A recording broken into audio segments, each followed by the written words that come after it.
some stories don't just, record history. They seem to actively rewrite it. Exactly. Some crimes aren't just these individual tragedies. They feel more like cultural fault lines. They force these massive shifts in how we view society, or even how we parent. And that's really the core of what we're looking at today. We're digging into those pivotal moments where the sheer horror or the audacity or just the complete mystery of an event was just seized upon And turned into something else. Turned into a public parable, a really powerful, simple story that we use to explain some deep societal flaw or, some big fear we have. And almost always the story we all decided to believe was way more potent and often drastically less accurate than the real complex facts. Right. And that's our mission today. We're going to guide you through a really critical look at 4 incredibly influential cases. I mean, these are 4 crimes that, for better or worse, absolutely defined a generation. We've gone through the original police reports, the witness accounts, which, often conflict, the journalistic deep dives that came years later, even academic papers. We're trying to figure out what really happened, and maybe more importantly, why the really compelling but distorted version of the story is the one that's still with us. And they are 4 wildly different mysteries. We're going to start with a murder that became the ultimate symbol of human apathy. Then we move to a celebrity death that is just forever tangled in power, paranoia, all these unresolved questions. And after that, a bank heist of just staggering, almost unbelievable ingenuity. And we'll finish with an unsolved disappearance that tragically and very suddenly ended an entire era of childhood innocence. This whole deep dive is about moving past the headlines, beyond the famous sociological concepts that they spawned. It's about pulling out these key, verifiable truths from the evidence, the police files, autopsy reports, the timeline. And the media distortions. Especially the media distortions.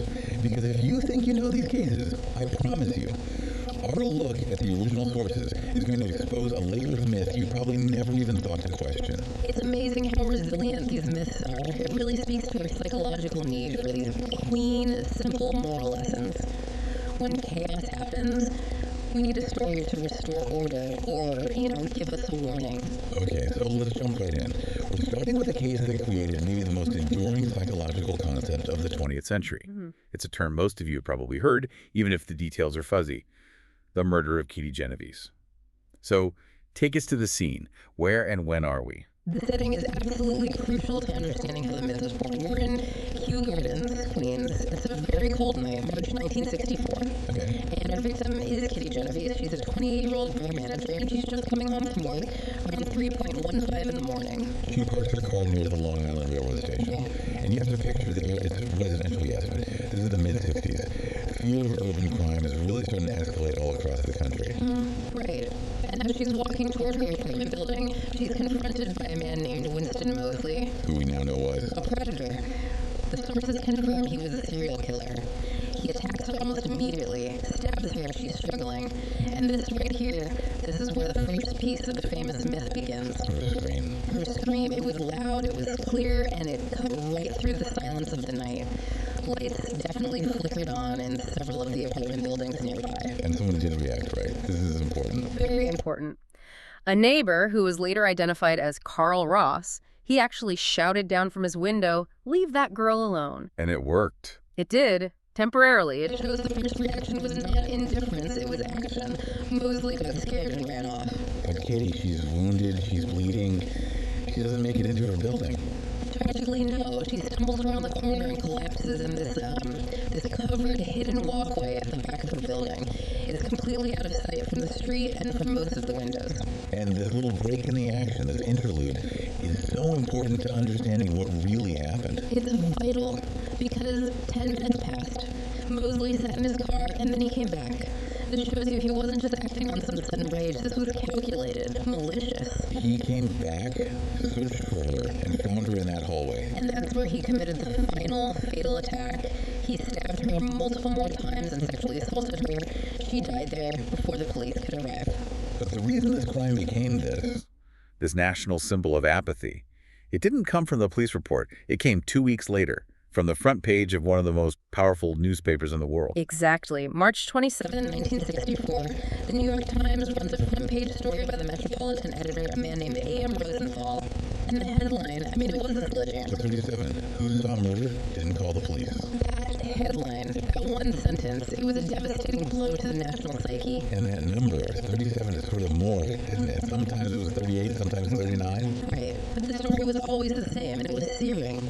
A woman was murdered over half an hour while dozens of good, ordinary people just watched from their windows and did absolutely nothing. It was an instant indictment of modern America. And it gave birth to a whole field of study. Oh, absolutely.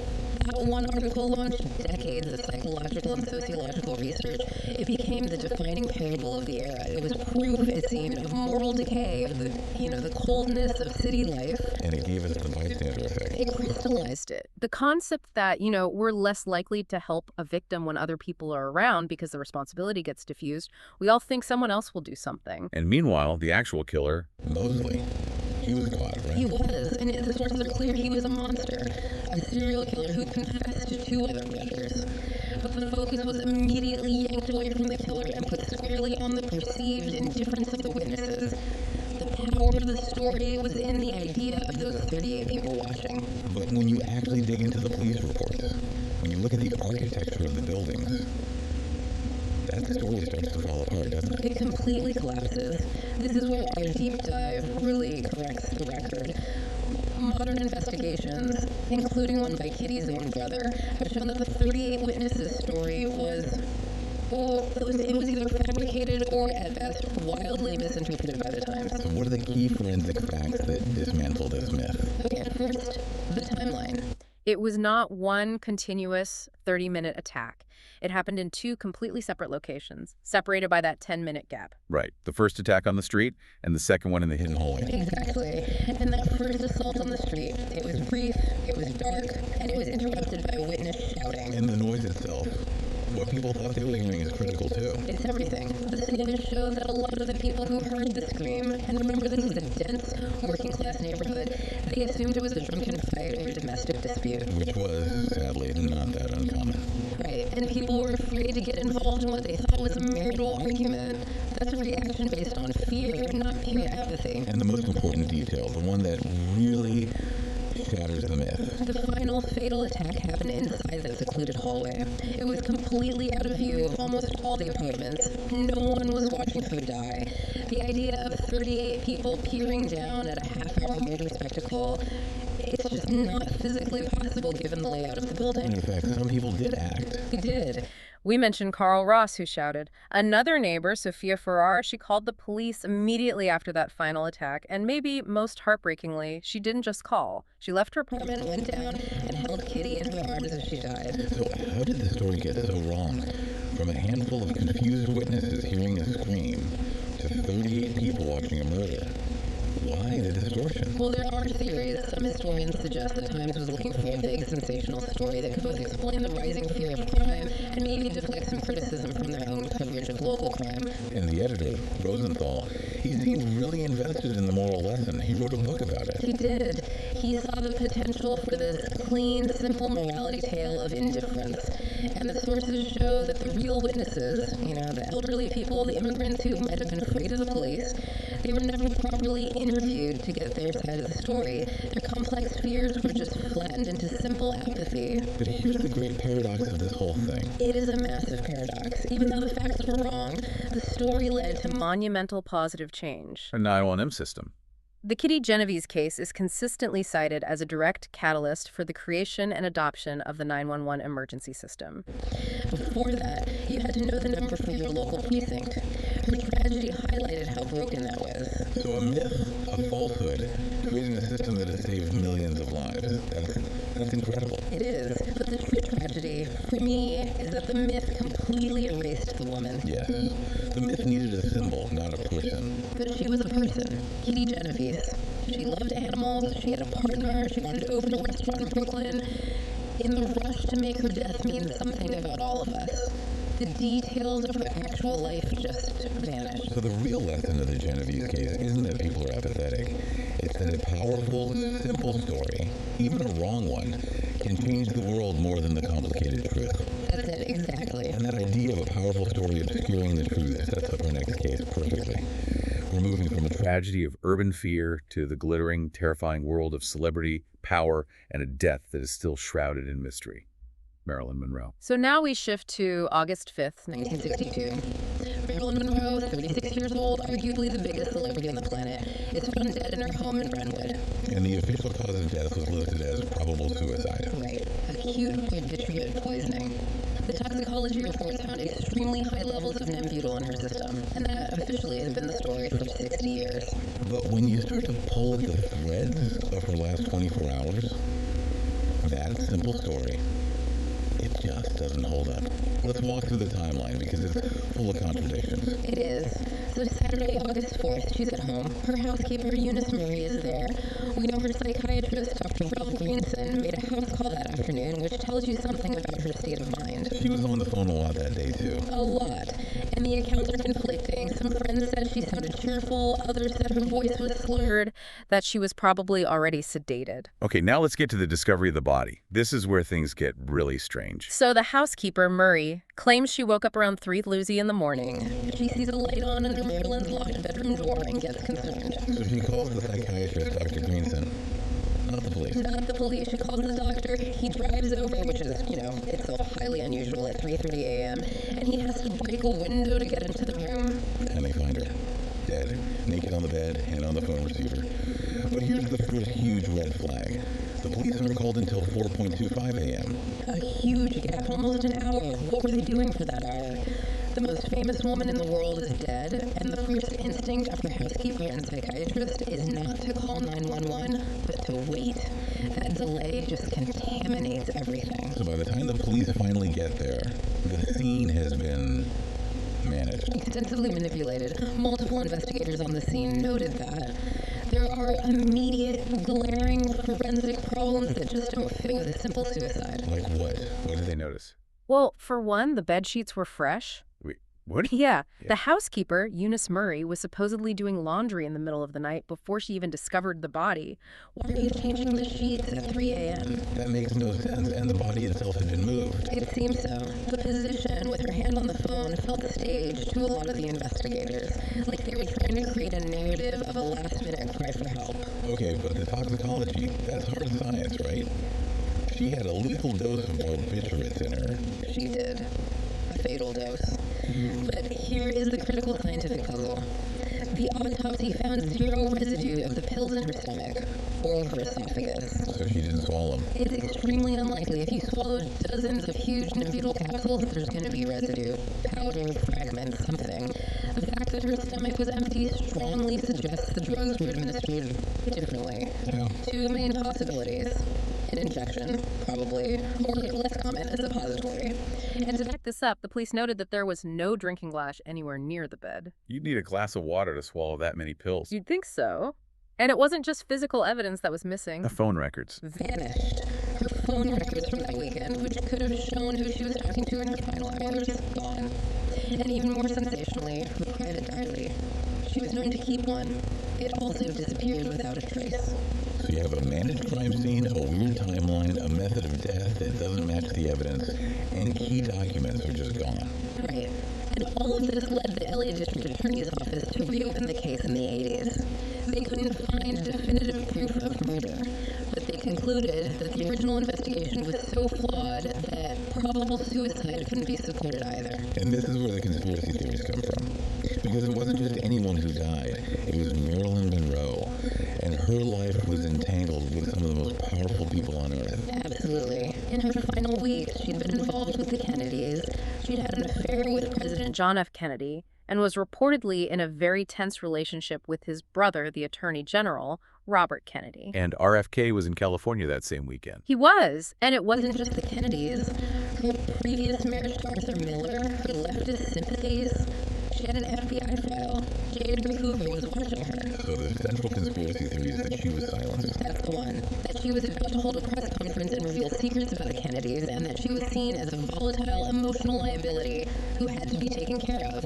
It's the perfect Hollywood noir motive. But as analysts, we have to look at the other side of it too. The simpler, more tragic story. And the evidence for her fragility is overwhelming. I mean, she had a long, documented history of severe depression, psychiatric hospitalizations, addiction, Multiple prior suicide attempts. multiple. And her career was in a tailspin. She'd just been fired from her last movie. She was not in a good place. And her psychiatrist, Dr. Greenson, his role seems questionable. His involvement was, as the sources put it, Far beyond normal professional boundaries. Seeing a patient multiple times a day, making house calls, it speaks to her extreme fragility and maybe a blurring of lines that wasn't healthy. Which supports that other theory, right? Not murder, not a planned suicide, but something in between. the cry for help theory. That she took the pills expecting to be found, expecting to be saved, just like she had been before. But this time, either because of the method or the delay in the call, the rescue just came too late. But even if that's true, there are still these huge institutional questions that just won't go away. And they're the most troubling part. Why the rush to close the case as a suicide? Why was the scene so badly managed? And the big one. The one that guarantees this mystery will never be solved. Her organs. Her internal organs, the liver, the kidneys, crucial for any further toxicological testing. They were destroyed before a full independent analysis could be done. That's not just a mistake, it's a deliberate act. It is a clear violation of protocol, and it ensures we will never have a definitive Answer. It strongly implies that someone, somewhere, with a lot of power, did not want a thorough investigation. So whether she was murdered or just a tragic victim of her own demons, she became This enduring myth, a cautionary tale about fame and power. Exactly. And if her case was about intimate tragedy and political intrigue, our next one is about pure, audacious criminal genius. We're going to pivot dramatically now to Brazil in 2005, the great robbery at Banco Central. Okay, this story is just on another level. It's not about violence or threats. It's about sheer brain power turned to crime. It's all about planning, patience, and incredible engineering. And the scale is just mind-boggling. 70 million US dollars, 160 million Brazilian reais stolen in a single weekend. The biggest bank heist in Brazil's history. And one of the biggest in the world. So we're in Fortaleza, a big coastal city. The gang, led by a convicted bank robber named Luis Fernando Ribeiro, sets up their base 2 blocks from the bank. But to do what they needed to do, they needed a cover story. a really good one. A brilliant one. They rented a house, put up a little storefront, and registered a fake business. Grama Synthetica, synthetic grass. Synthetic grass. I love it. It's genius in how boring it is. They printed business cards, had landscaping equipment. To any neighbor, they were just turf guys. And this cover allowed them to move tons of dirt without anyone batting an eye. Exactly. The neighbors saw them hauling bags in and out for months and just thought, oh, they're landscaping. It's the perfect camouflage hiding in plain sight by being completely mundane. But the real action was happening 70 feet underground. And this wasn't just some crude tunnel. The police reports show it was an engineering marvel. The crew had professional engineers and surveyors who calculated the tunnel's trajectory with incredible precision. Because they had to miss all the city infrastructure, right? Sewage lines, water mains, power cables, and most importantly, the massive foundation of the bank itself.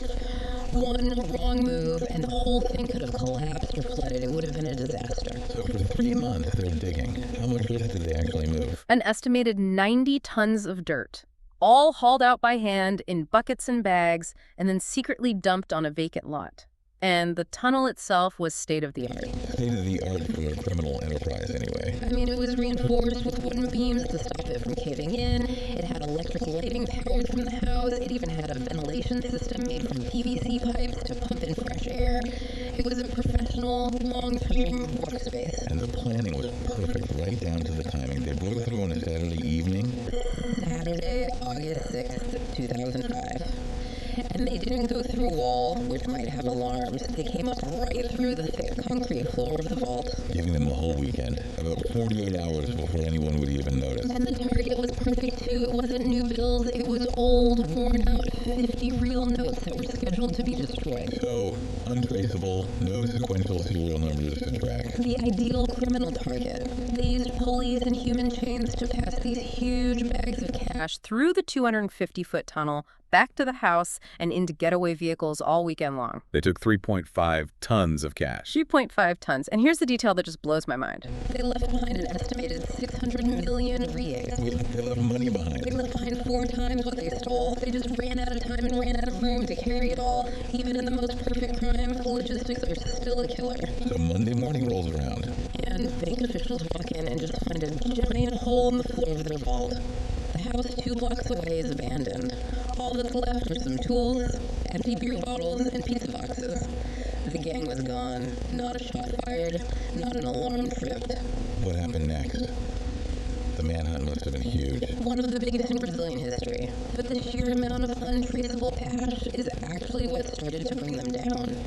It turns out stealing 3.5 tons of money is easier than Spending it. How did it start to surface?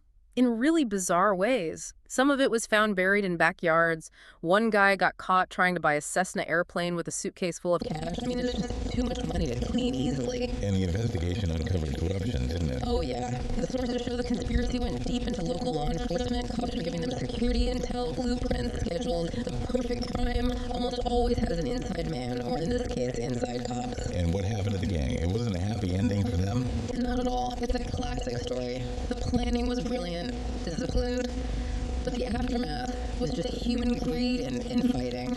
Several members were caught and got long sentences. Several others were murdered by their own crew in fights over the money. And the mastermind of the Bureau. He was caught, but he died in prison in 2018. The whole thing became this romantic legend in Brazil, you know. The crime that used brains instead of bullets. But it's really a cautionary tale. It is. Even the most perfect technical plan unraveled because of simple human weakness. The tunnel is filled with concrete now, but the legend of the $70 million hole is still there. That is just an incredible story of ambition And failure. Now, for our last case, we're moving to something completely different. There's no complex forensics like the Monroe case, no brilliant engineering, just a void. We're going to Australia for the event that shattered a nation's innocence.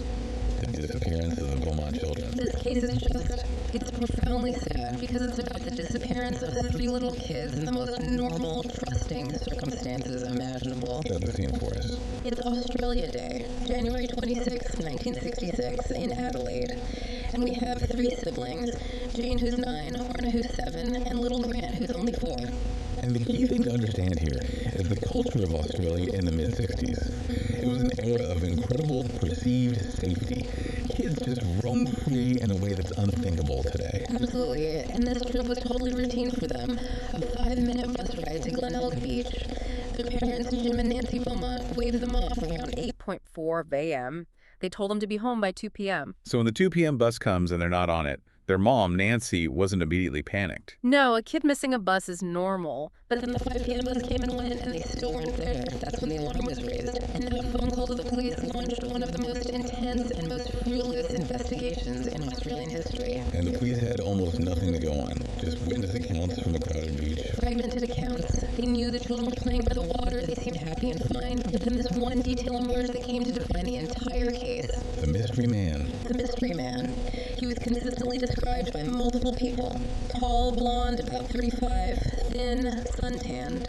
And the way he interacted with the children is the most disturbing part of the whole story. It's chilling. Witnesses saw him playing happily with the younger 2, Arna and Grant. He was holding Arna's hand. He bought them all food at a little shop nearby. And the kids seemed comfortable with him. Completely comfortable. They weren't scared. They weren't resisting. They were animated, happy. And that's just 2 deeply unsettling possibilities. Either he was an absolute master predator who could charm them instantly, Or, and this is even more chilling, they already knew him. That comfort level is the huge haunting Question mark at the center of this case. And the last time anyone saw them, It was around midday, and they were seen walking away from the bus stop, still with the man. They had deliberately missed their bus home, and then they just vanished. 3 children in broad daylight on a crowded beach, gone without a single person reporting a struggle or a scream. the search that followed was enormous. It was one of the biggest in the country's history. They drained ponds, they interviewed hundreds of people, but the mystery man was never identified. And the parents, Jim and Nancy, they had to endure these awful hoaxes over the years. Truly cruel stuff. In 1968, they got letters claiming to be from Jane, saying the children were alive and happy. It gave them this incredible hope, and forensics later proved they were fakes. It was just devastating. And the police looked at known serial killers in the area, too. They did. They looked hard. at monsters like Arthur Stanley Brown and Bevan Spencer von Einem. But the sources are clear they could never find any concrete forensic evidence to link them to the Beaumonts. No DNA. Nothing. The search has literally gone on for decades. They were digging up a factory site as recently as 2013. And found nothing. The case is just this cold, empty void. But while the case itself is a mystery, its impact on society was crystal clear. It was profound. The Beaumont disappearance fundamentally changed Australian culture. It was the end of that era of innocence, the end of kids roaming free. This is where stranger danger really comes from. It's the genesis of it. It created this permanent shift in parenting, this heightened sense of caution that just wasn't there before. It shattered the trust people had in their own safe neighborhoods. And the parents. Their story is just heartbreaking. The tragedy consumed their lives. They became these national symbols of grief. And they never, ever moved from their house, always hoping that if the children were alive, they'd have a home to come back to. Jim Beaumont died in 2023, never knowing. And Nancy is still waiting, in her 90s now. It's just the embodiment of a mother's unending hope and heartbreak. So all we're left with are these terrible what-if scenarios. That's all there is. Were they taken by someone they knew? Did a skilled predator just get incredibly lucky? And the most haunting question of all, did they die that day? Or is it possible they are still alive somewhere with no memory of what happened? The answer probably went to the grave with their abductor. It's the ultimate symbol of the fragility of safety and a constant silent warning that's now just woven into the fabric of Australian life. And so that brings us to the end of this deep dive. We've gone across continents, across decades, looking at 4 incredibly influential cases. And when you put them all together, Genovese, Monroe, Blanco Central, and the Beaumonts, there's this one clear lesson that connects them all. The power of narrative. The power of a simple story over a complicated truth. We started with the Kitty Genovese myth, a story about urban apathy that wasn't really true, but it was so powerful it literally led to the creation of the 9/11 system. Then we moved to the Marilyn Monroe enigma, a story that became all about paranoia and the corruption of power because the forensic facts were so confusing and so unsettling. Then the Blanco Central heist, a legend of brilliant criminal ambition that was ultimately undone by something as simple as greed. And we ended with the Beaumont tragedy, the silent, terrifying story that redefined an entire nation's concept of childhood and safety. In every single one of these cases, the raw facts were messy. The witnesses were scared, the evidence was tampered with, the motives were complex, the victims were real people with real lives. But we didn't embrace the complexity. Society, the media, we needed a simpler story. We needed an explanation that fit. We needed a warning about indifference, a critique of power, a legend of ambition, a reason to be cautious. Exactly. We created a version of the story that served a cultural purpose, a story that helped us impose some kind of order on the chaos of tragedy. So the real deep dive here isn't just into the evidence of the crime itself.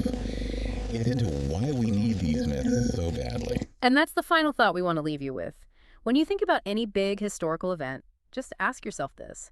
How much of what you think you know is the verifiable, messy fact? And how much is just a convenient, powerful story we all decided to tell ourselves to make sense of the world? And what other famous stories might be wrapped in that exact